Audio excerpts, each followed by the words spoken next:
Nou, ons teksgedeelte vir vandag is Lukas 4, vers 1 tot 13.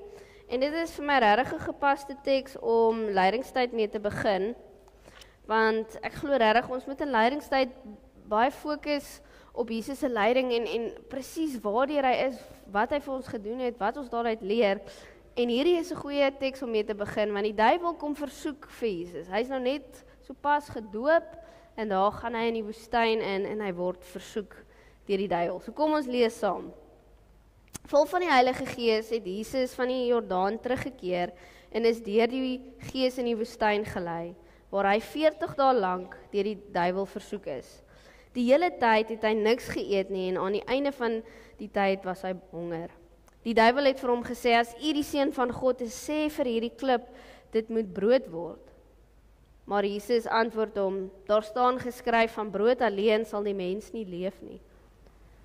Hierop het die duiwel hom na 'n hoë plek geneem en in 'n oogwik vir hom al die koninkryke van die wêreld gewys. En die duiwel sê vir hom, ek sal u al hierdie mag gee en hulle pragt, want dit is aan my gegee en ek gee dit aan wie ek wil. As u my aanbid, sal dit alles u sin wees.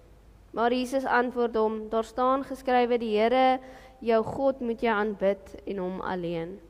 En die duiwel het toe hom na Jerusalem geneem en hom op die hoogste punt van die tempelgebou laat staan. Toe sê hy vir hom, as u die seun van God is, spring hier af. Daar staan immers geskrywe, hy sal sy engele opdrag gee oor jou. Hy sal sy engele opdrag oor jou gee om jou te beskerm en ook op hulle hande sal hulle jou dra, sodat jy nie dalk teen 'n klip jou voet stamp nie. Maar Jesus antwoord hom, die skrif sê, jy mag die Here jou God nie versoek nie. Die duiwel het nadat hy met al hierdie versoekings klaar was, vir 'n tyd lank van Jesus weggebly. Net tot sover. Nou, versoeking is 'n interessante ding. Dit is nie altyd iets voor die hand liggend wat verkeerd is nie. Dit word soms geklee as 'n kortpad na sukses of 'n vinnige oplossing na 'n probleem of selfs na 'n logiese keuse wat in die oomblik na die regte keuse lyk. So ek wil vanoggend vir jou vra, was jy al versoek, getoets? Maar ek is ook bewus daarvan dat ons almal getoets word. So ek wil eintlik vra, wanneer laas was jy versoek, getoets? Was dit dalk toe jy iets moes sê wat jy nie moes nie, of iets gesê het wat jy nie moes nie? Was dit dalk 'n oomblik waar jy oneerlik is net om jouself te beskerm? Of was dit dalk dat jy 'n kans vat op iets wat jy weet dalk nie reg is nie? Hoe dit ook al sy, ek dink versoekings is nie altyd hierdie toets op ons selfbeheersing nie. Maar versoekings is ook 'n toets op ons identiteit, op wie ons regtig is. En ek gaan nou sê wat ek daarmee bedoel. Want hier aan die eerste Sondag van leidingstyd lees ons van Jesus se versoeking. En dit is 'n interessante soeking, want die duiwel, hy wil nie hê Jesus moet noodwendig sonde doen nie. Hy wil hê Jesus moet twyfel oor sy identiteit, want hy sê die hele tyd vir hom, as jy die seun van God is, sal jy hierdie doen.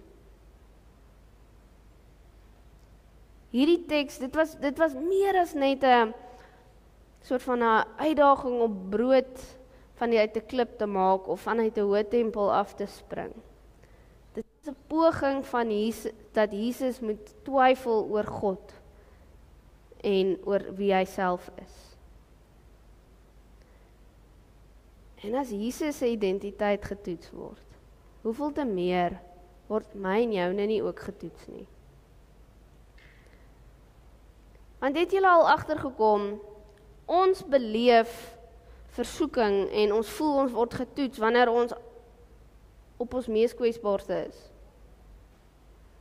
Wanneer ons jy so moeg en gefrustreerd is, dan is dit moeiliker om 'n versoeking eintlik te weerstaan of die regte ding te doen. As dit met ons goed gaan, sien ons waarskynlik hierdie versoekings beter raak in ons lewe en ons weet wat om te doen. Maar as ons moeg is, uitgeput is dit 'n heel ander storie. En ek dink hierso was Jesus moeg en honger. En dis twee kombinasies vir my persoonlik. Hulle sê deesdae praat hulle van hangry. Ek kan hangry raak. Moeg en honger is nie 'n goeie kombinasie nie. Jesus se menslikheid was hier op sy swakste en dis wat die duiwel toe kom en sê, ek gaan nou vir Jesus versoek. En weer eens, nie om sonde te kom doen of om dat hy sy mag moet prys gee nie, maar dat hy twyfel oor wie hy is. En ek dink dit is so waar vir my en jou. Binne ons kwesbaarste oomblikke in die lewe, wonder ons wie ons soms is. Want met elke versoeking, geen nie om wat dit is nie, het dit eintlik daardie vraag van wie is jy regtig? Want dit gaan nie net oor 'n keuse van doen ek nou die regte ding of die verkeerde ding nie. Dit gaan daaroor dat is jy dan nou eintlik iemand wat kort paaie vat of iemand wat in God vertrou? Is jy iemand wat jou waarde in die wêreld vind of in God vind? Hoe weet ons wie ons is as dit met ons so swaar gaan? Hoe weet ons wie ons is as ons voel ons verdien beter, maar die lewe is maar nou net die lewe? Want dit is daar waar jou identiteit sigbaar word. Want hoe jy reageer op daardie versoeking, wys of jy glo dat jy self 'n kind van God is en of jy eerder jou waarde in iets anders vind. Dis hoekom ons identiteit getoets word. Want hoe ons reageer, wys vir ons wie ons is. En baie keer reageer ons soos ons dit nie sou verwag het nie. Maar die goeie nuus van vanoggend se teksgedeelte is dat die Here, dat Jesus vir ons kom wys, hoe kan ons te midde van ons eie versoekings staande bly? Hoe kan ons binne in ons eie versoekings sterk wees, dat ons nooit hoef te twyfel wie is ek, of hoe gaan ek reageer nie? En hoe het Jesus dit gedoen? Kom ons kyk bietjie daarna. Nou die eerste versoeking wat die duiwel na Jesus toe bring is, sê vir hierdie klip dat hy in brood moet verander. Nou hierso gaan die versoeking nie noodwendig oor kos nie. Dit was 'n uitdaging om te sien of Jesus sy eie behoeftes, onthou hy's honger, 40 dae in die woestyn, of hy sy eie behoeftes eerste stel bo die wil van God. Wanneer ek en jy swaar kry, of dit nou finansiëel en of dit nou emosioneel of fisies is die versoeking baie keer vir my en jou om die vinnigste, maklikste uitweg te kry. Baie keer sê ons vir mekaar, ag Jesus, ek wil nou net hê hierdie moet verby wees, so kan ons nou net hier deurkom. Maar Jesus antwoord die duiwel en hy sê, van brood alleen sal die mens nie leef nie. Jesus kom leer ons in hierdie versoeking dat ons gaan nie van brood alleen kan leef nie, maar van die woord van God. Hy herinner ons dat ons eintlik afhanklik moet wees van God, selfs in die moeilikste tye. Jesus kom help ons deur te sê, God is getrou. Ons hoef nie oorhaastig besluite te neem hier nie. So Jesus help ons om staande te bly, deur ons 'n ander manier te wys hoe om met swaar kry om te gaan. Om te sê, Here, ek vertrou op U. Nou die tweede versoeking is vir my 'n interessante ene. Hy sê hierso vir Jesus, hy vat hom na 'n hoë plek toe en wys vir hom al die koninkryke. En hy sê, hierdie kan joune wees, jy moet nou net in my glo. Maar wat interessant is vir my, die duiwel kom wys vir Jesus al hierdie koninkryke, maar Jesus het klaar al die mag oor hierdie koninkryke. Maar die duiwel wys eintlik vir hom, of gee vir hom 'n opsie tot 'n kortpad en sê, al hierdie mag kan joune wees, en jy hoef nie eers aan die kruis te hang nie.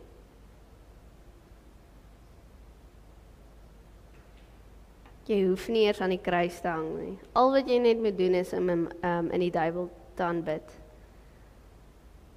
Maar Jesus sê, jy moet die Here jou God aanbid en hom alleen dien. Die wêreld daar buite leer vir ons baie keer dat daar soms baie belangriker dinge is as wat ons sou wou glo, mag, status. Maar Jesus kom wys vir ons dat jy hoef nie die wêreld se kort paaie te vat om 'n betekenisvolle lewe te hê nie. Jy hoef nie jou waarde langs die pad te verloor om 'n betekenisvolle lewe te hê nie. Ware sukses, kom wys Jesus vir ons, lê in gehoorsaamheid en diensbaarheid. So Jesus kom help ons staande bly te midde van ons uitdagings, ons versoekings, deur vir ons 'n ander perspektief te kom gee. Jy hoef nie in te gee nie. Die laaste versoeking wat die duiwel vir hom sê is, vat hom ons nou na 'n hoë tempel gebou toe en sê, as jy die seun van God is, spring hier af.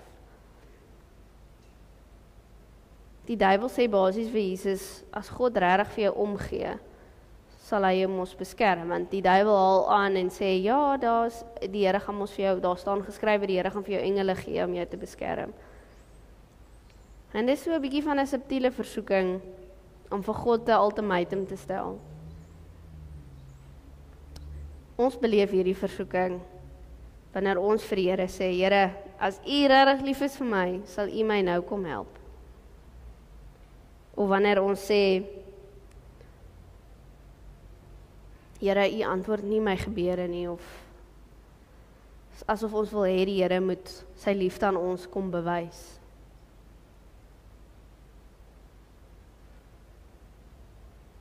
Maar Jesus se antwoord was, dat jy nie die Here moet versoek nie. Jy het nie nodig om God te toets nie. Jy het nie nodig om af te spring om te weet dat God jou sal vang nie. Sy liefde is 'n sekerheid. Dis nie iets wat ons hoef te verdien of te bewys nie. Jy hoef nie vir God te toets nie. Nou Jesus kon staande bly met hierdie 3 versoekings, want hy was geanker in God. Hy het nooit bevraagteken wie hy is nie. Hy het geweet, hy kan staande bly, want hy was geanker in God. En ons staan nou hier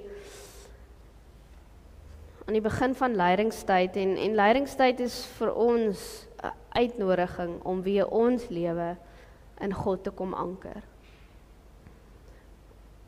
Dis 'n tyd waarin ons eintlik bewustelik nader moet beweeg aan die Here, om hom toe te laat om ons geloof, ons hoop, ons identiteit weer te kom versterk. Maar hoe doen ons dit? So ek wil jou uitnooi, hierdie lydingstyd. Vul jou gedagtes met God se waarheid. Lydingstyd is 'n tyd van oordenking en tyd waar ons weer die verhale van Jesus se lyding en sy oorwinning lees. So ek wil jou uitnooi, gaan lees die verhale, gaan vul jou gedagtes met hierdie waarheid van wat God werklik vir jou gedoen het. Hoe God oor jou dink, lê in die Bybel opgeskryf. Gaan lees hierdie verhale, mediteer op dit, maar laat toe dat jou gedagtes gevul word met God. Die tweede ding is, ek wil hê bou vir jou 'n lewe van gebed en afhanklikheid van God. In Jesus se diepste beproewing het hy die aand gebid in die tuin van Getsemane. Hy het sy hart voor die Here oopgelê. In leidingstyd kom herinner ons dat gebed nie net gaan oor hierdie versoeke aan God nie, maar oor oorgawe. En ek wil jou uitnooi om hierdie leidingstyd weer vir jou 'n gewoonte van gebed te kweek, om 'n paar minute in jou dag net weer stil te word. Bewus te word van die Here se teenwoordigheid. En as jy nie weet wat om te bid nie, juist wanneer jy daai verhale gaan lees van Jesus se leiding, hy het die aand van sy gebed in die tuin van Getsemane gebid en gesê, Here, laat hierdie lydingsbeker my verbygaan. Laat U wil geskied en nie my wil geskied nie. Julle kan dit self vir julle bid. Maar ek wil jou uitnooi om hierdie lydingstyd jouself te anker in 'n geloofsgemeenskap, hierdie geloofsgemeenskap. Jesus het sy laaste paar dae nie alleen deurgebring nie, hy het saam met die disippels gewandel, hy het saam met hulle geëet, hy het hulle geleer, hy het voorberei vir wat kom. Ons is nie gemaak om alleen te reis nie. Daar is krag in geloofsgemeenskap, wat ons help om geanker te bly, wat ons help om ons te herinner hoe lief God ons het, wat ons help herinner wie ons is. So as jy nog nie by 'n klein groep of 'n omgeegroep aangesluit het, ek nooi jou uit, doen dit hierdie lydingstyd. Vind 'n persoon dalk dan ook, as jy nie by omgeegroep wil aansluit nie, of as jy reeds daar is, vind 'n persoon met wie jy oor geloof kan gesels. Gaan koop vir iemand 'n koppie koffie en gesels oor geloof. Reis saam met iemand. Maar ek wil jou ook uitnooi om hierdie lydingstyd te kies om gehoorsaam te wees. Selfs al is dit hoe moeilik. Want lydingstyd herinner ons dat Jesus die moeilike pad gekies het. Die moeilike pad van gehoorsaamheid. En dit het hom baie gekos. Maar hy het dit vir ons gedoen. So ek wil jou uitnooi hierdie lydingstyd, ondersoek jouself. Vra waantoe is dit dat die Here my wil roep? Waantoe is dit waar ek moet gaan om gehoorsaam te wees? Wat ek moet doen om gehoorsaam te wees? Dalk is daar iets in jou lewe wat God jou roep om te verander. 'n gewoonte, 'n houding, 'n aksie. Neem 'n oomblik en word stil. En vra Here, wys vir my die lydingstyd. Ons stap hierdie pad van lydingstyd nie alleen nie. En dalk is dit dat jy ietsie vas hierdie lydingstyd of iets dalk bydoen, iets positief, maar ons stap dit nie alleen nie.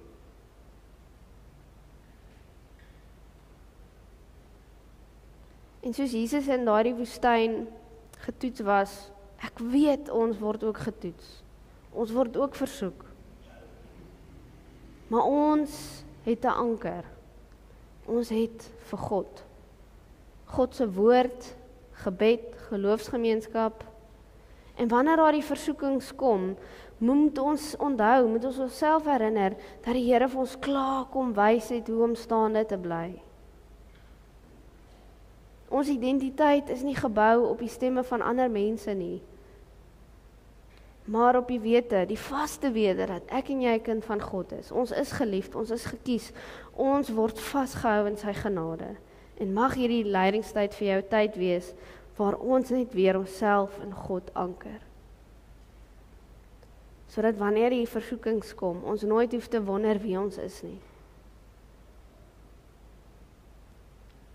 Maar dat ons kan weet, ek kan hier deurkom. Ek kan. Amen. Kom ons bid saam.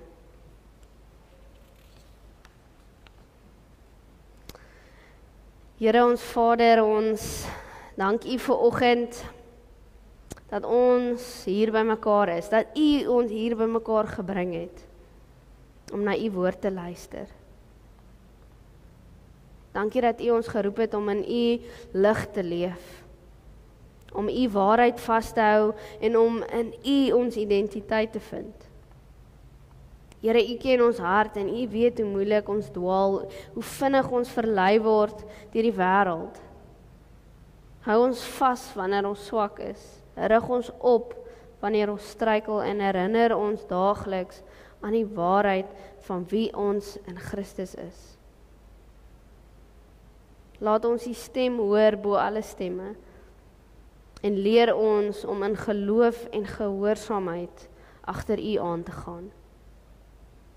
Laat U vrede en genade ons vul en lei ons om ander met dieselfde liefde en vergifnis te ontmoet waarmee U ons tegemoet gekom het. Here, ons bid hierdie dinge alles in U naam alleen. Amen.